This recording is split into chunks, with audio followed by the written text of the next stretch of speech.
ओम शांति। आज है 21 मई, शिव बाबा की साकार मुरली।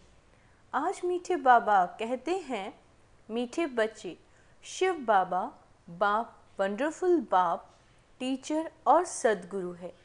उसे अपना कोई बाप नहीं, उसे कोई अपना बाप नहीं। वह कभी किसी से कुछ सीखता नहीं, उसे गुरु की दरकार नहीं। ऐसा वंडर खाकर तुम्हें याद करना चाहिए। प्रश्न, कौन सी याद में कौन सी नवीनता हो तो आत्मा सहज ही पावन बन जाएगी। उत्तर, याद में जब बैठते हो तो बाप की करंट खींचती रहे। बाप तुम्हें देखे, तुम बाप को देखो। ऐसी याद से ही आत्मा को पावन बन सकती है। यह बहुत सहज याद है, लेकिन बच्चे घड़ी घड़ी भूल जाते हैं कि हम आत्मा हैं, शरीर नहीं। देही अभिमानी बच्चे ही याद में ठहर सकते हैं। ओम शांति। मीठे मीठे बच्चों को यह तो निश्चय है कि यह हमारा बेहद का बाप, उनका कोई बाप नहीं। दुनिया में ऐसा कोई मनुष्य नहीं होगा जिसका बाप ना हो। एक एक बात बड़ी अच्छी समझने की है, और फिर नॉलेज भी वह सुनाते हैं जो कभी पढ़ते नहीं तो मनुष्य मात्र कुछ ना कुछ पढ़ते ज़रूर हैं। श्री कृष्ण भी पढ़ा है। बाप कहते, मैं क्या पढ़ूं, मैं तो पढ़ाने आया हूँ। मैं पढ़ा हुआ नहीं हूँ, मैंने कोई से शिक्षा नहीं ली, कोई गुरु आदि नहीं किए। ड्रामा प्लान अनुसार बाप की ज़रूर ऊंचे ते उच्च महिमा होगी। गाया भी जाता है, ऊंचे ते उच्च भगवान, उनसे ऊंचा फिर क्या होगा। न बाप, न टीचर, न गुरु। इस बेहद के बाप का न कोई बाप है, न टीचर, न गुरु। यह स्वयं ही बाप, टीचर, गुरु है। यह तो अच्छी तरह समझ सकते हो। ऐसा कोई भी व्यक्ति हो नहीं सकता। यही वंडर खाकर ऐसे बाप, टीचर, सदगुरु को याद करना चाहिए।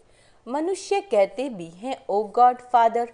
वह नॉलेजफुल टीचर भी है, सुप्रीम गुरु भी है, एक ही है। ऐसा कोई दूसरा मनुष्य मात्र नहीं होगा। उनको पढ़ाना भी मनुष्य तन में है। पढ़ाने के लिए मुख तो ज़रूर चाहिए। यह भी बच्चों को घड़ी घड़ी स्मृति रहे तो भी बेड़ा पार हो जाए। बाप को याद करने से विकर्म विनाश होंगे। सुप्रीम टीचर समझने से सारा ज्ञान बुद्धि में आ जाएगा। वह सदगुरु भी है, हमको योग सिखला रहे हैं। एक के साथ योग लगाना है। सभी आत्माओं का एक ही फादर है। सब आत्माओं को कहते हैं, माँ में कम याद करो। आत्मा ही सब कुछ करती है। इस शरीर रूपी मोटर को चलाने वाली आत्मा है।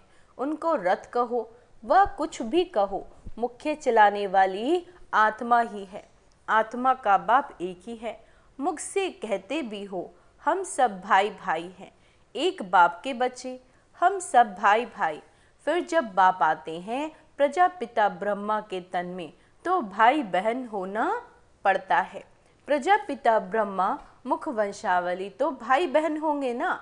भाई की बहन से कभी भी शादी नहीं होती। तो यह सब प्रजापिता ब्रह्मा कुमार कुमारियां हो गए। तो भाई बहन समझने से बाप के लवली चिल्ड्रन ईश्वरीय संप्रदाय हो गए। तुम कहेंगे, हम हैं डायरेक्ट ईश्वरीय संप्रदाय। ईश्वर बाबा हमको सब कुछ सिखला रहे हैं। वह कोई से सीखा हुआ नहीं है, वह तो है ही सदैव संपूर्ण। उनकी कलाएं कभी कम नहीं होती, और सबकी कलाएं कम होती हैं। हम तो शिव बाबा की बहुत महिमा करते हैं। शिव बाबा कहना बड़ा इजी है, और बाप तो पतित पावन है। सिर्फ ईश्वर कहने से इतना जचता नहीं। अभी तुम बच्चों को दिल में जचता है बाप कैसे आकर पतितों को पावन बनाते हैं। लौकिक बाप भी है, पारलौकिक बाप भी है। पारलौकिक बाप को सभी याद करते हैं, क्योंकि पतित हैं तब याद करते हैं। पावन बन गए फिर तो दरकार नहीं पतित पावन को बुलाने की। ड्रामा देखो कैसा है। पतित पावन बाप को याद करते हैं, चाहते हैं हम पावन दुनिया के मालिक बने। शास्त्रों में दिखाया है देवताओं और असुरों की लड़ाई लगी, परंतु ऐसा तो है नहीं। अभी तुम समझते हो हम न असुर हैं न देवता, अभी हम हैं बीच के, सभी तुमको कूटते रहते हैं। ये खेल बड़ा मज़े का है, नाटक में मज़ा ही देखने जाते हैं ना, वह सब हद के ड्रामा है। ये है बेहद का ड्रामा, इनको और कोई नहीं जानते, देवताएं तो जान भी नहीं सकते। अभी तुम कलयुग से निकल आए हो, जो खुद जानते हैं वह औरों को भी समझा सकते हैं। एक बार ड्रामा देखा तो फिर सारा ड्रामा बुद्धि में आ जाएगा। बाबा ने समझाया, ये मनुष्य सृष्टि रूपी झाड़, इनका बीज ऊपर में है, विराट रूप कहते हैं ना। बाप बैठ तुम बच्चों को समझाते हैं, मनुष्यों को यह पता नहीं शिव बाबा कोई से भाषा सीखा होगा, जबकि उनका कोई टीचर ही नहीं। किसका? शिव बाबा का। तो भाषा फिर क्या सीखा होगा? तो ज़रूर जिस रथ में आते हैं उसकी भाषा ही काम में लाएगा, यानी हिंदी भाषा। उनकी अपनी भाषा तो कोई है नहीं, वह कुछ पढ़ते सीखते ही नहीं, उनका कोई टीचर होता नहीं। श्री कृष्ण तो सीखता है, उनके माँ बाप टीचर हैं, उनको गुरु की दरकार ही नहीं, क्योंकि उनको तो सद्गति मिली हुई है। यह भी तुम जानते हो, तुम ब्राह्मण हो सबसे उच्च, यह तुम स्मृति में रखो। हमको पढ़ाने वाला है बाप, हम अभी ब्राह्मण हैं। ब्राह्मण देवता कितना क्लियर है, बाप को तो पहले से ही कह देते हैं, वह सब कुछ जानते हैं। बाबा कहते क्या जानते हैं? ये किसी को पता नहीं, वह नॉलेजफुल है सारी सृष्टि के आदि मध्य अंत की, उनको नॉलेज है। बीज को सारे झाड़ की नॉलेज होती है, वह तो है जड़ बीज, तुम हो चैतन्य, तुम अपने झाड़ की नॉलेज समझाते हो। बाप कहते हैं मैं इस वैरायटी मनुष्य सृष्टि का बीज हूँ। है तो सब मनुष्य, परंतु वैरायटी है। एक भी आत्मा के शरीर के फीचर्स दूसरे जैसे नहीं हो सकते, दो एक्टर्स एक जैसे नहीं हो सकते। यह है बेहद का ड्रामा। हम मनुष्यों को एक्टर्स नहीं कहते, आत्मा को कहते हैं। वो लोग मनुष्यों को ही समझते हैं। तुम्हारी बुद्धि में है कि हम आत्माएं एक्टर्स हैं, जो शरीर द्वारा डांस करते हैं। जैसे मनुष्य बंदर को डांस कराते हैं, यह भी आत्मा है जो शरीर को डांस कराती है, पार्ट बजवाती है। ये तो बहुत सहज समझने की बातें हैं। बाबा कहते बेहद का बाप आते भी ज़रूर ऐसे हैं, ऐसे नहीं कि नहीं आते। शिव जयंती भी होती है, बाप आते ही तब हैं जब दुनिया चेंज होनी होती है। भक्ति मार्ग में श्री कृष्ण को याद करते रहते हैं, परंतु श्री कृष्ण आए कैसे? कलयुग में या संगम पर तो श्री कृष्ण का रूप इन आँखों से देखा नहीं जा सकता, फिर उनको भगवान कैसे कहें? वह तो सतयुग का पहला नंबर प्रिंस है। उनका बाप टीचर भी है, गुरु की उनको दरकार नहीं, क्योंकि सदगति में है। स्वर्ग को सदगति कहा जाता है, हिसाब भी क्लियर है। बच्चे समझते हैं मनुष्य 84 जन्म लेते हैं, कौन कौन कितने जन्म लेते हैं वह तो हिसाब है। डीटी घराना जरूर पहले पहले आता है, पहला जन्म उनका ही होता है। एक का हुआ तो उनके पीछे सभी आ जाते हैं। ये सब बातें तुम जानते हो, तुम्हारे में भी कोई अच्छी रीति समझते हैं, जैसे उस पढ़ाई में होता है। यह है बहुत सहज, सिर्फ एक गुप्त डिफ़िकल्टी है। तुम बाप को याद करते हो, उसमें माया विघन डालती है, क्योंकि माया रावण को ईर्ष्या होती है। माया क्या करती है? माया विघन डालती है, क्योंकि माया को ईर्ष्या होती है। तुम राम को याद करते हो तो रावण को ईर्ष्या होती है कि मेरा मुरीद राम को क्यों याद करता है। यह भी ड्रामा में जैसे पहले से ही नूंद है, कोई नई बात नहीं। कल्प पहले जो पार्ट बजाया वही बजाएंगे।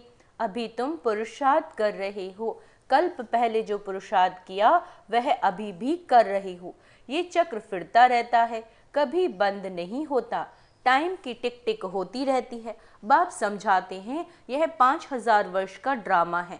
शास्त्रों में तो कैसी कैसी बातें लिख दी हैं, बाप ऐसे नहीं कहेंगे कि भक्ति छोड़ो, क्योंकि अगर यहाँ भी चल नहीं सके तो वह भी छूट जाए तो ना इधर का ना उधर का रहे, कोई काम का नहीं रहा। इसीलिए तुम देखते हो कई मनुष्य ऐसे भी हैं जो भक्ति आदि कुछ नहीं करते हैं, बस ऐसे ही चलता रहता है। कई तो कह देते हैं भगवान ही अनेक रूप धरते हैं। अरे यह तो बेहद का ड्रामा अनादि बना बनाया है जो रिपीट होता है, इसीलिए इसको अनादि अविनाशी वर्ल्ड ड्रामा कहा जाता है। इसको भी तुम बच्चे ही समझ सकते हो, इसमें भी तुम कुमारियों के लिए तो बहुत सहज है। माताओं को तो जो सीढ़ी चढ़ी है वह उतरनी पड़े, कुमारी को तो कोई बंधन नहीं, चिंतन ही नहीं, बाप का बन जाना है। लौकिक संबंध को भूल पारलौकिक संबंध जोड़ना है। कलयुग में तो है ही दुर्गति, नीचे उतरना ही है। ड्रामा अनुसार भारतवासी कहते हैं ये सब कुछ ईश्वर का है, वह मालिक है। तुम कौन हो? हम आत्मा हैं, बाकी ये सब कुछ ईश्वर का है। ये देह आदि जो कुछ है परमात्मा ने दिया है। मुख से कहते ठीक है, कह देते हैं ये सब कुछ ईश्वर ने दिया है। अच्छा, फिर उनकी दी हुई चीज़ में खयानत थोड़ी ही डालनी चाहिए, परंतु उस पर चलते नहीं, रावण मत पर चलते हैं। बाप समझाते हैं तुम तो ट्रस्टी हो, परंतु रावण संप्रदाय होने के कारण तुम ट्रस्टी पने में अपने को धोखा देते हो। मुख से कहते हो एक हो, करते दूसरा हो, है ना। मुख से कहते कुछ हो और करते दूसरा हो। बाप ने चीज़ दी फिर ले ली तो उसमें तुमको दुख क्यों होता है? ममत मिटाने के लिए ही यह बातें बाप अपने बच्चों को समझाते हैं। अब बाप आए हैं, तुमने ही पुकारा, बाबा हमको साथ ले चलो, हम रावण राज्य में बहुत दुखी हैं, आकर हमको पावन बनाओ, क्योंकि समझते हैं पावन बनने बगैर हम जा नहीं सकते। हमको ले चलो। कहाँ? घर ले चलो। सब कहते हैं हम घर जाएं। श्री कृष्ण के भक्त चाहते हैं हम बैकुंठपुरी बैकुंठ में जाएं। सतयुग ही याद रहता है, प्यारी चीज़ है। मनुष्य मरता है तो स्वर्ग जाता नहीं है, स्वर्ग तो सतयुग में ही होता है। कलयुग में होता है नरक, तो ज़रूर पुनर्जन्म नरक में ही होगा। यह कोई सतयुग थोड़ी ही है, वह तो वंडर ऑफ वर्ल्ड कहते भी हैं, समझते भी हैं। फिर भी कोई मरता है तो अपने संबंधी कुछ भी समझते नहीं। बाप के पास जो 84 के चक्र की नॉलेज है वह बाप ही दे सकते हैं। तुम तो अपने को देही समझते हो, वह रॉन्ग था। अब बाप कहते देही अभिमानी भव। श्री कृष्ण तो कह ना सके देही अभिमानी भव, उनको तो अपनी देह है ना। शिव बाबा को अपनी देह नहीं, यह तो उनका रथ है जिसमें वह विराजमान है। उनका यह रथ है तो उनका भी रथ है, इनकी अपनी आत्मा भी है। बाप का भी लोन लिया हुआ है। बाप कहते मैं इनका आधार लेता हूँ, अपना तो है नहीं, तो पढ़ाएंगे कैसे? बाप रोज बैठ बच्चों को कशिश करते हैं कि अपने को आत्मा समझ और बाप को देखो, ये शरीर भी भूल जाए। हम तुमको देखें, तुम हमको देखो। तुम जितना बाप को देखोगे पवित्र होते जाओगे। और कोई उपाय पावन बनने का है नहीं, अगर हो तो बताओ जिससे आत्मा पवित्र होती हो। गंगा के पानी से तो आत्मा पावन नहीं होगी। पहले तो कोई को भी बाप का परिचय देना है। पहले अगर किसी को कुछ बताना है तो बाबा का परिचय देना है। ऐसा बाप तो कोई और होता नहीं। नबज देखो, ऐसा समझा है जो चक्रित हो जाए, समझे बरोबर इनको परमात्मा कहा जाता है। अभी तुम बच्चों को बाप अपना परिचय दे रहे हैं। कौन हूँ यह भी बच्चों को मालूम है। हिस्ट्री रिपीट होती है। जो स्कूल के होंगे वो आएंगे, बाकी तो सब अपने अपने धर्मों में चले जाएंगे। जो और धर्मों में कन्वर्ट हो गए हैं वो फिर निकल आएंगे। अब बाबा ने क्या कहा, वह फिर निकल अपने अपने सेक्शन में चले जाएंगे। इसलिए निराकार झाड़ भी दिखाया है। यह बातें तुम बच्चे ही समझते हो, बाकी तो कोई मुश्किल ही समझते हैं।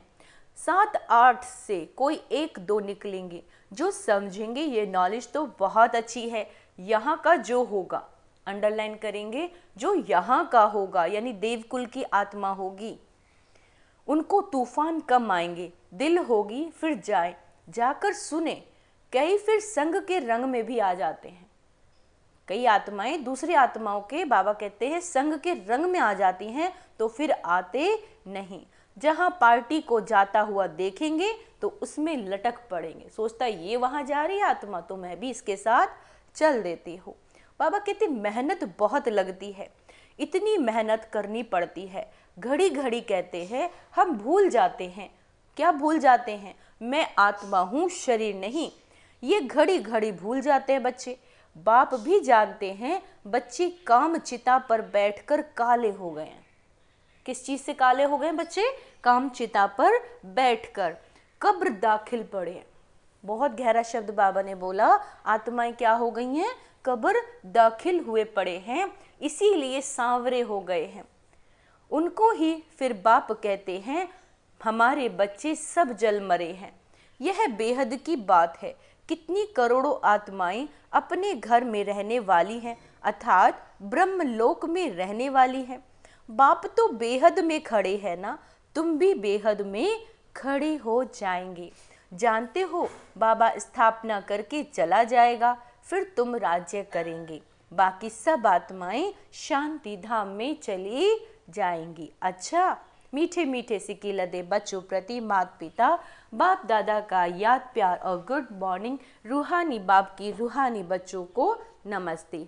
हम रूहानी बच्चों की रूहानी बाप दादा को याद प्यार, गुड मॉर्निंग, नमस्ते ड्रामा बाबा, शुक्रिया बाबा, शुक्रिया।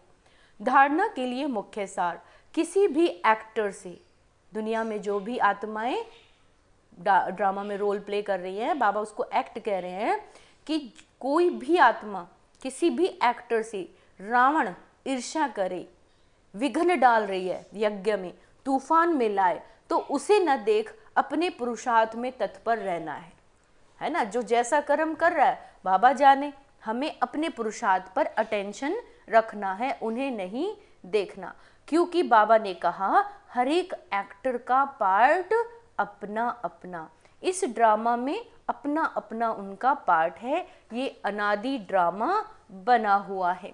रावण मत पर ईश्वर की अमानत में खयानत नहीं करनी। रावण की मत पर, अब बाबा उन आत्माओं के लिए भी कह रहे हैं कि रावण की मत पर ईश्वर की अमानत में खयानत नहीं करनी, सबसे ममत्व निकाल पूरा ट्रस्टी होकर रहना है। जो बाबा को दे दिया वो दे दिया, उसको फिर अपना नहीं समझना। ये दुनिया में शरीर भी हमें बाबा ने दिया, ये परिवार बाबा ने दिया, ये घर भी उसको सौंप कर हम क्या बन गए? ट्रस्टी बन गए। आज का वरदान है सदा एक रस मूड द्वारा सर्व आत्माओं को सुख शांति प्रेम की अंजलि देने वाले महादानी भव। आप बच्चों की मूड सदा खुशी की रहनी चाहिए, एक रस रहे, कभी मूड ऑफ, कभी मूड खुशी का, ऐसे नहीं। सदा महादानी बनने वालों की मूड, बाबा ने अंडरलाइन करो कि जो सदा महादानी है, जो खुशी सदा बांटते हैं, उनका मूड कभी बदलता नहीं। देवता बनने वाले माना देने वाले, खुशी शांति सुख सदा देने वाले, कभी दे रहे हैं कभी नहीं, ऐसा नहीं। आपको कोई कुछ भी दे, कोई गाली दे, बुरा भला कहे, अपशब्द कहे, है ना, कुछ भी कहे, लेकिन आप महादानी बच्चे सबको सुख की अंजलि, शांति की अंजलि, प्रेम की अंजलि दो। कौन कौन सी? सुख शांति और प्रेम की अंजलि दो। कोई कैसी भी आत्मा, तन की सेवा के साथ मन की ऐसी सेवा में बिजी रहो तो डबल पुण्य जमा हो जाएगा। मनसा सेवा करते रहो। स्लोगन, आपकी विशेषताएं प्रभु प्रसाद है। हर आत्मा के अंदर कोई ना कोई गुण है, कोई हर्षित मुख है, कोई शांत स्वरूप है, कोई बहुत ऑनेस्ट है, तो सबके अंदर अलग अलग विशेषता है, तो सबको अपनी अपनी विशेषताओं पर ध्यान देना है। तो बाबा कहते आपकी विशेषताएं प्रभु प्रसाद है, इन्हें अपने प्रति स्व प्रति यूज नहीं करो, बांटो और बढ़ाओ। आज जो आपके अंदर विशेषताएं हैं उसके लिए बाबा ने कहा उनको बांटना है और बढ़ाना है। अच्छा, ओम शांति। तो आज का सोमान अभ्यास करेंगे। मैं महादानी हूँ, मैं ट्रस्टी हूँ, मैं साक्षी दृष्टा आत्मा हूँ। ओम शांति। ओम शांति। 5 मिनट का हम योग भी करेंगे। मैं आत्मा, point of light, Shiv Shakti हूँ, सतो प्रधान स्वराज्य अधिकारी आत्मा हूँ। मन और बुद्धि के मालिक हूँ। मैं आत्मा ट्रस्टी हूँ। ये सब कुछ मुझे बाबा ने दिया है। ये तन, ये संबंध, ये पदार्थ, सब कुछ बाबा ने दिया है। मैं ये बाबा को अर्पण कर रही हूँ। अब इनका ध्यान बाबा रखेंगे। मन में चल रहे संकल्प भी मैं आत्मा बाबा को अर्पण कर रही हूँ। बाबा, आपको अर्पण संपूर्ण निश्चय बुद्धि, एक रस अवस्था को फील कर रही हूँ। मैं विश्व कल्याणकारी हूँ। सारे संसार में चलते फिरते, उठते बैठते सुख, शांति और प्रेम की किरणें फैला रही हो। सारे संसार में सुख, शांति, प्रेम की किरणें फैला रही हूँ। हर आत्मा का पाठ अपना है। हर आत्मा का पाठ अपना है। सब फिक्स है, सब निर्दोष हैं। मैं आत्मा सभी को पाठ को देख साक्षी हो रही हूँ। साक्षी हो रही हूँ। सभी के प्रति मेरे दिल में रहम का भाव है। उनको शुभ भावना और शुभ कामना से सहयोग कर रही हूँ। मैं ट्रस्टी हूँ। मैं ट्रस्टी हूँ। निमित्त हूँ। मैं महादानी हूँ। मैं महादानी हूँ।